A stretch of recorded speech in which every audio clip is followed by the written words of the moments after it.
తాకట్లో ఉన్న మీ బంగారాన్ని విడిపించి ఆ రోజు ఆన్లైన్ రేటుకి కొంటాం. Sharma gold company. నమస్కారం, సుమన్ టీవీకి స్వాగతం. నేను గీతాంజలి. 2026వ సంవత్సరంలో ద్వాదశ రాశుల వారి జాతక ఫలితాలు ఏ విధంగా ఉండబోతున్నాయి తెలుసుకుందాం. వివరించేందుకు ప్రస్తుతం మనతో పాటు ఉన్నారు భారతీ శంకరపీఠం వ్యవస్థాపకులు, ప్రముఖ ఆధ్యాత్మికవేత్త బ్రహ్మశ్రీ అన్నవరపు తిరుపతిమూర్తి అవధాని గురువు గారు. వారితో మాట్లాడదాం. గురుగారు నమస్కారం అండి. ఓం శ్రీ మహాగణాధిపతయే నమః. గురుగారు, 2026వ సంవత్సరం రాబోతోంది. అంకి మారుతోంది. ఖచ్చితంగా మన సంవత్సరాదికి సమయం ఉంది ఇంకా. కానీ మరి ఈ 3 నెలల పాటు అసలు ఎలా ఉండబోతోంది మన సంవత్సరాది వచ్చేదాకా అనేది చాలా మందిలో ఉత్కంఠ నెలకొంది, ముఖ్యంగా ద్వాదశ రాశుల వారికి. అందులో ముందుగా మేష రాశి వారి జాతక ఫలితాలు ఎలా ఉండబోతున్నాయి, ఎవరెవరు ఎలాంటి పరిస్థితులు ఎదుర్కొంటారు, వారు చేసుకోవాల్సిన పరిహారాలు తెలియచేయండి. తప్పకుండా అమ్మా. అశ్విని భరణి కృత్తికా పాదం మేషం. మేషరాశి వారికి భగవంతుడి యొక్క అనుగ్రహము వలన 6 మాసాలు 7 మాసాల క్రితం ఏలినాటి శని ప్రారంభమైంది. దాని యొక్క ప్రభావముచే కొంతమంది మాత్రం ఊహకందని స్థితికి వెళ్ళిపోయారు. వీళ్ళకి ఎలా ఉంటుందంటే ద్విగుణీకృత స్వభావం. ఎందుకు చెబుతున్నానంటే యుగాది వరకు కూడా వీళ్ళకి జరిగేది ఏమిటి, వీళ్ళ తత్వాన్ని అనుసరించి ఏం జరగబోతుంది అని.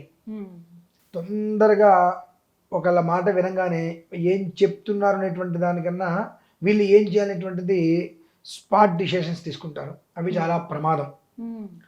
ఎదుటి మనిషి వచ్చి కళ్ళమ్మని నిలబెట్టుకుంటే అది నిజమా అబద్ధమని ఆలోచించకుండా వీళ్ళు తినేటువంటిది కూడా తీసి వాళ్ళకి పెట్టేస్తారు.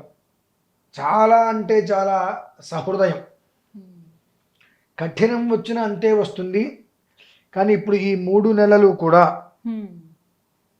చాలా జాగ్రత్తగా ఉండగలగాలి వీళ్ళు.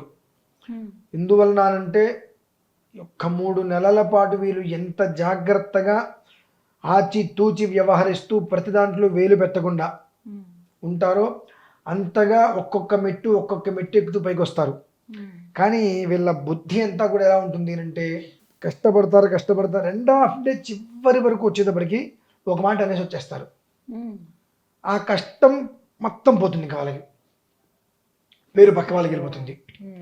మీకేదో కంపెనీ ఉంది, దానికోసం నానా తాపత్రయపడతాం, ఒక పొజిషన్కి తీసుకొస్తాం. ఆ పొజిషన్కి తీసుకురాగానే అవతల వ్యక్తి ఏదో ఒక మాట అంటాడు, నీకు అన్నం పెట్టిన వాడిని నేను ఇంత పొజిషన్ తీసుకొస్తే నన్ను అంటావు అని చెప్పి వదిలేసి వెళ్ళిపోతాడు. ఆ కొంచెం వీళ్ళు కంట్రోల్ చేసుకోగలిగితే మహారాజులు వీళ్ళు. గత 7.5 నెలల క్రితం ఏలినాటి శని వచ్చింది. ఈ వచ్చిన దాంట్లో కొంతమంది ఆ ఏలినాటి శని ప్రభావం నాకు యోగంగా ఉంది అనుకున్న వాళ్ళు మాత్రం నిలబడిపోయారు చాలా అత్యద్భుతంగా. ఈ ఏలినాటి శని వచ్చింది, నన్ను అన్యాయం చేస్తుంది, నన్ను ఇబ్బంది పెడుతుందని ఏదైతే నువ్వు అనుకున్నావో అదే స్థితిలో నువ్వు ఎదగకుండా అలానే ఉండిపోవడం కూడా జరుగుతుంటుంది. కేవలము కూడా వీళ్ళు దేన్నైతే నమ్ముతారో బిలీవ్ చేస్తారో అదే వీళ్ళు పైకి తీసుకురావటమా అక్కడే ఉంచటమా అనేటువంటి స్థితి ఉంటుంది. వీళ్ళకి వచ్చేటువంటి పంతం అంత తొందరగా దేని మీద పంతం రాదు. పంతం వచ్చింది అంటే ప్రాణాన్ని సైతం వదిలేస్తారండి. అంటే అంత దీక్ష ఉంటుంది దేని మీదైనా సరే. అది నాకు కావాలి, దానికోసం తాపత్రయపడతారు. అది నాకు వద్దు, అప్పటి వరకు నా దగ్గరే ఉంది, ఇది నాకు వద్దు అనుకుంటే చచ్చిన మొహం కూడా చూడరు. 2 రకాల స్వభావాలు పరిపూర్ణంగా వీళ్ళకు ఉన్నాయి. అందులోనూ కూడా చాలామందికి మేషరాశి వారికి చాలా గుర్తుపెట్టుకోండి, మేషరాశిలో 37-38 సంవత్సరాల మధ్యలో ఉండేటువంటి వారికి అత్యంత యోగం సమయం ఇది. పట్టుకుందల్లా బంగారమే అవుతుంది. మైండ్లో ఎలాంటి ఆలోచన రానియకుండా నెగిటివ్గా ఏదైనా భగవంతుడు మనకిచ్చిన వరం అన్నట్టుగా అనుకోగలిగితే మాత్రం చాలా అద్వితీయమైనటువంటి పరిస్థితికి ఈ 3 నెలలు వెళ్తారమ్మా. అలాగే ఏమాత్రం అజాగ్రత్తగా ఉన్నా కొంతమంది చేసేటువంటి పనులకి మెంటల్గా అప్సెట్ అయిపోయి ఇక ఒంటరి జీవితాన్ని కూడా అనుభవిస్తారు. అమ్మో కాదమ్మా, నువ్వు ఎంతకాలం ఒకళ్ళ గురించి ఆలోచించకుండా నేను నిలబడితే 10 మందికి ఉపయోగిస్తా అనేటువంటి దృక్పథంలో నువ్వు వెళ్తే నిలబడిపోతావు.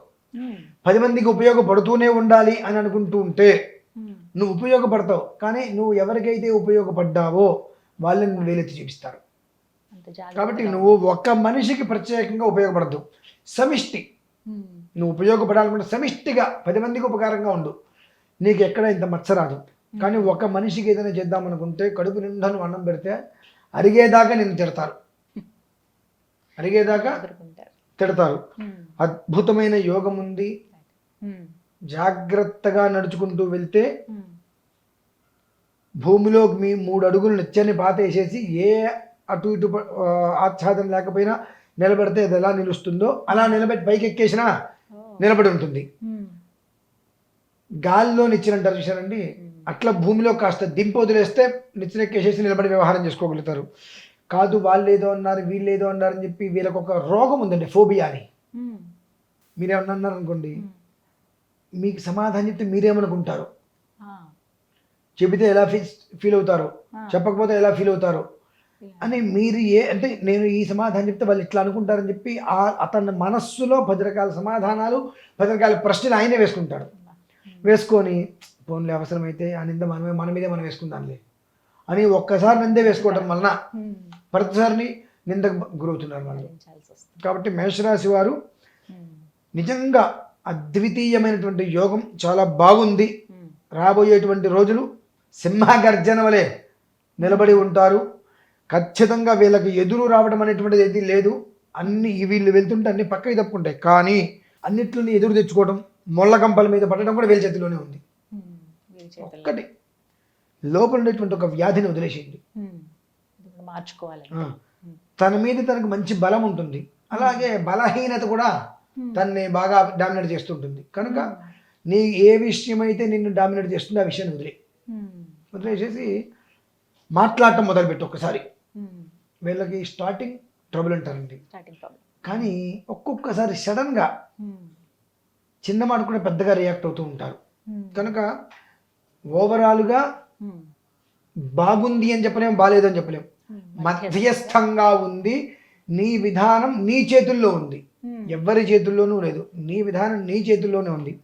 సాధ్యమైనంత వరకు అగ్నిదేవుణ్ణి, సుబ్రహ్మణ్యేశ్వర స్వామిని ఎంతగా ఆరాధిస్తారో అంతగా అన్నిట్లని తప్పించి నిలబెట్టేస్తారమ్మా.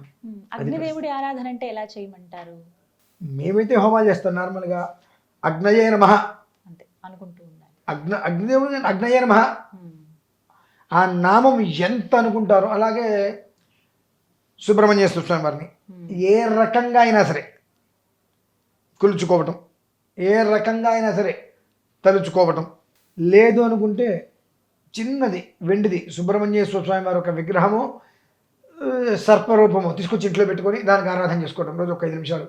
ఇది 3 నెలల పాటు యుగాది వరకు వీళ్ళు చేసుకోగలిగితే, యుగాది తర్వాత మహారాజా పట్టాభిషేకాలు లాంటివి వీళ్ళకి జరుగుతాయమ్మా. అది మాత్రం ఖచ్చితం. అది విషయం. చాలా చక్కగా చెప్పారు. మేషరాశి వారు కాస్త అప్రమత్తంగా ఉండాలి. కాస్త కదండి, చాలా అప్రమత్తంగా ఉండాలి. ఎందువల్లంటే చిన్న మాట వాళ్ళు వింటే ఆ మాటను పట్టుకుని భూతద్దంలో చూసి నన్ను అన్నారు తింటాం మానేస్తారు, ఆలోచనలు పెరిగిపోతాయి, మెంటల్గా అప్సెట్ అయిపోతారు, అధోగతి పాలవుతారు. అన్నాడు ఓకే, నేను ఎందుకు ఫీల్ అవ్వాలి?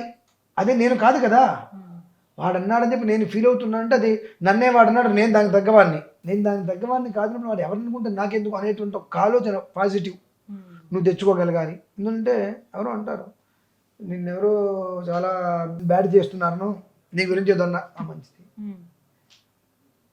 నా గురించి నాకు తెలియని బయట వాడికేం తెలుసు అదే కదా అనేటువంటి ఆలోచనలో కనుక ఆయన ఉండగలిగితే వీళ్ళని కొట్టగలిగిన వాళ్ళు లేరండి. అంతే అంతే. చక్కగా చెప్పారండి. మేషరాశి వారికి పండుగ అంటే ఉగాది వచ్చే వరకు ఏ విధంగా వాళ్ళు ఉండాలి అనేది ఒక సూచన చాలా చక్కగా వివరించారు. ధన్యవాదాలు.